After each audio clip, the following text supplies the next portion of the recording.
Tiger Talk, we will examine the newly elected undergraduate class president, Adam Brown. Adam Brown came out of nowhere to unseat all the popular candidates and win undergraduate class president. We've heard some various rumors about him around the campus, but just how bad is he? Let's take a look. These pictures of Adam Brown were taken by bewildered students, and soon rumors began about where he was residing. Records indicate that he lives at home with his parents, but these pictures seem to say otherwise. Good. Accusations about Brown continue to include his peculiar criminal record, where he attempted to rob a local video game store. Let's take a look at the security footage we picked up. Here we see a shifty Adam Brown leaving the store with what appears to be a game under his arm. 2 hours later, he is seen returning the video because the game would not work on his Nintendo 64 console.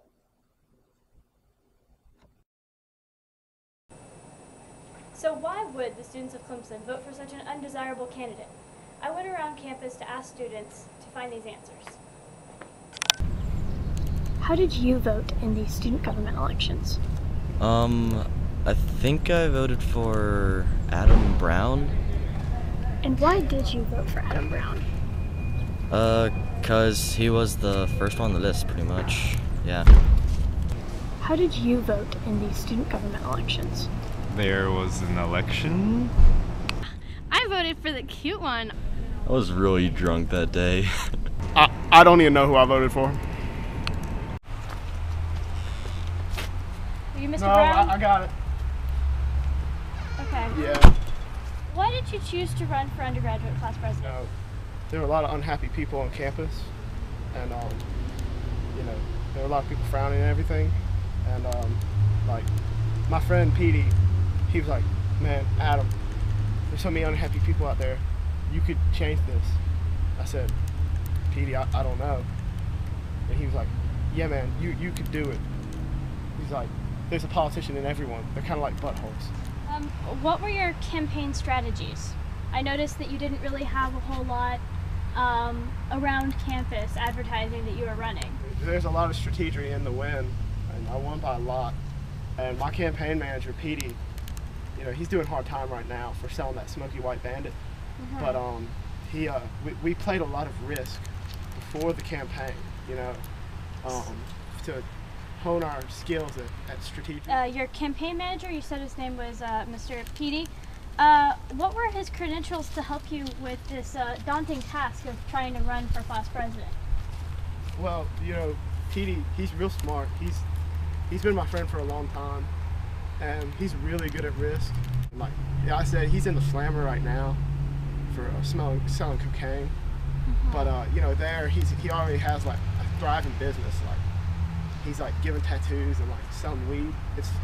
He's a really smart person. We need more people like Petey who are smart. Last year or this year, I took psychology 306, and it was good. It was really helpful.